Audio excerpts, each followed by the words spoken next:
What's going on, guys? This video I'm going to do a review, more of an overview of my Cooler Master NR200P case and all the parts that I got in it. This is my first build, first PC build. I came from a laptop with an eGPU. It was a Dell XPS 9570, which was 8th gen 6-core CPU. And then I had my 3070 over there in the Razer eGPU enclosure. Performance, just wasn't the best. It played Mortal Kombat 11 fine. Typically I play that and Battlefield 5, and it did not handle Battlefield 5 very well at all. So, low settings, 1080p, and it would just crush it on multiplayer. So I decided to upgrade. I sold the laptop, and it really paid for most of this build.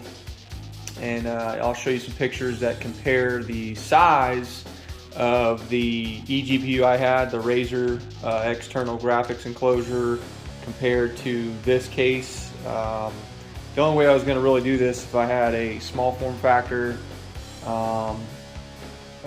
case, and it would obviously be more powerful than what I got, and this definitely fits that bill.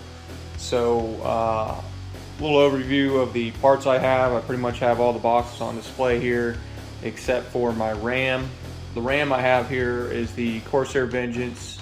I have 16 gigabytes in here, two 8 gigabyte sticks, and that's running at 3600 megahertz.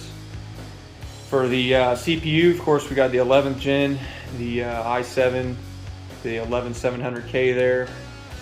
I've got the star of the show, the 3070. I was lucky to get that. Had no problem getting the CPU, the GPU. I did have a problem, of course, Best Buy, their ridiculous buying scheme, that failed me. So I ended up getting this on eBay and paying only like $150 more than what originally it was listed for. So glad I got that early on. Of course, the case is the Cooler Master NR200P. The P basically just comes with a glass panel and the fans, so you don't have to get that, but I didn't want to purchase separate fans. Again, this is my first build, so without getting into too much of it, I like that they included that already. And the glass panel, as you can see, I love it. This is a lot of people put it on the other side to put on display of their graphics card and everything, and obviously the CPU and the motherboard. But this is the back of the motherboard, and that's the power supply unit. And I chose this because I have my Radiator mounted on the other side, and for performance, you don't want to put a glass panel in front of your Radiator. So we'll get into that a little bit. Moving right along, I will mention that I did use this stuff on the CPU, of course. I've been using this stuff for a while. I did it on my laptop, and it improved the thermals, and I'm going to continue to use it. It's running great on the setup I have now, but definitely recommend that. It's replaceable, easy to use. You don't have to worry about paste and all that stuff and cleaning it up. You just, especially when you're setting the block on the CPU there, it's just easy to work with, and that's why I got it. So what's cool in the CPU, I got the Kraken X63 there. That's 280 millimeter radiator. That's the largest that this case will fit, and it cools the i7 very well. I went with the SF750 from Corsair for the PSU. You can definitely get away with a 600 on this build, but my plan was originally to throw a 3080 or 3090 in there, but I just couldn't get my hands on it, so I just kind of wanted to future-proof there.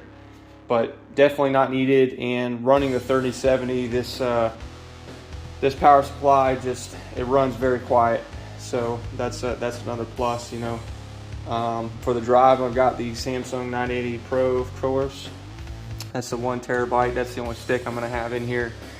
So that thing is flying, and it works very well. And then of course the Aorus from Gigabyte there, the motherboard. This is the Z590 Ultra.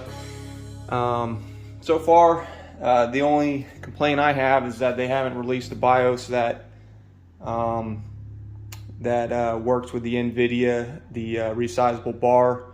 I know they have it on some of their other motherboards, but so far not this one. It's not a big deal, but everything's been working great. That was my only small complaint on that. So hopefully they'll do that in the future, and then I can you know, be 100% with performance-wise for what I have installed here. So again, that's what I got in the box here, and I'm loving it. I will say, after I sold my laptop, I had my laptop and my eGPU up there. I've got a Dell 27-inch. It's a G-Sync 2K monitor, 144 hertz. No HDR, unfortunately, so it is what it is with that. It's a pretty good monitor. I got it on sale, you know, like 300 bucks, so good deal there. And for the longest time, I was rocking this. This is the Chewy Lark box, if you guys care. That little ass PC, and then I was playing some D2 while I was waiting on my 11th gen CPU to come in. So basically this was built, and it was roughly just sitting in the dark for a month there while I waited on that to come out. So I was rocking the Lark box here, which is, you can see how small it is, a couple inches by a couple inches, and playing some D2 there to you know, kill some time. The star of the show. It comes with 2 of these panels, as I mentioned earlier, that you can really put on both sides there. Sitting over here, they just snap on. It's a really great case, and I chose this case again. The form factor, the style, I think it looks really good, and just the way everything's built, it's just a very user-friendly for beginners to use it. So I put the glass panel on this side. I monitored thermals before and after, and nothing changed, so I'm happy about that, and that's why I'm keeping it. And it really does look good with that glass panel. So we're gonna crack her open, and I'll show you the inside here. We've got the Wi-Fi antenna on the back. This is cool. It's just magnetic, so you can stick it wherever you want. And I've just got the cable tucked in the case there. So we've got 2 USBs on the top, headphone jack right up front. I wanted to see like a Thunderbolt USB-C, but it's not the end of the world. They do have that on the back there. I believe one right there. I'm not sure if it's a Thunderbolt or not, but it is a 3.2 Type-C there anyways. So that'll get you the speeds that you need. And around the side here, that's the removable panel here. Alright, so we're gonna just pull the panel here and take a look inside. I'm not gonna take apart the whole thing. I'm sure you've seen plenty of builds on this, but again, it's got a nice dust screen right here on each of the panels, and they just pop right off, which is really important and really a nice feature. So we've got the again, the 280 millimeter radiator here. Just wanted to make sure I had the most or the largest capacity radiator you could fit in this build, and that is a 280, and it fits very well to cool that 11th gen i7 CPU there. So I'm going to point out that I don't have any additional fans here. I don't have any on the bottom or the back. I'm pretty sure you can add 2 on the bottom and maybe a small one in the back there. The GPU has fans on it, so I'm not really sure why everybody crowds fans in here right up against the GPU. It has built-in fans. It doesn't need a fan in front of it. The thermals are very, very good on this. I'd say 120 degrees CPU temp and 170 degrees GPU temp, and that's Fahrenheit, of course. And that's running Battlefield 5 multiplayer on Ultra wide open. So I consider that pretty good. In the future, I'm probably going to do a custom loop. I was kind of unsure how hard that would be, but I think it'd be cool to put a water block on the 3070 and have a custom reservoir inside or on the back here, and just have everything water cooled. It'll also quiet it down a little bit.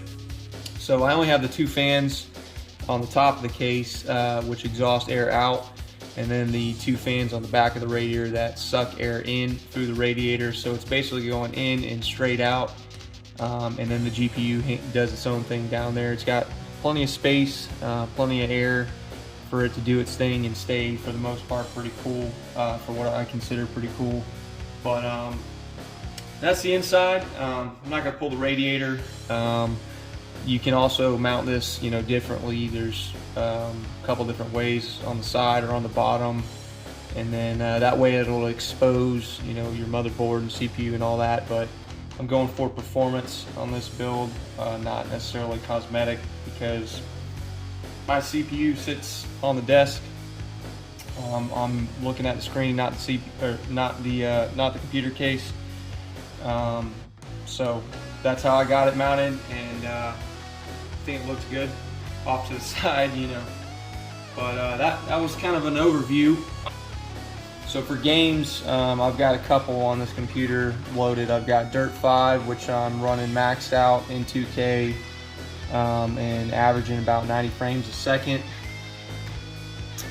And then this is all with ray tracing on. Battlefield 5, I'm getting a steady 100 frames.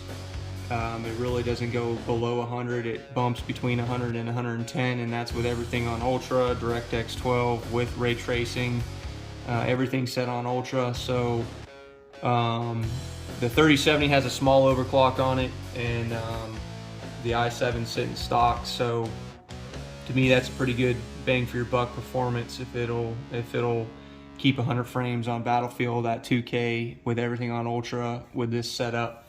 Ideally, you'd like to have a 3080 in there, but of course, no one can get one of those.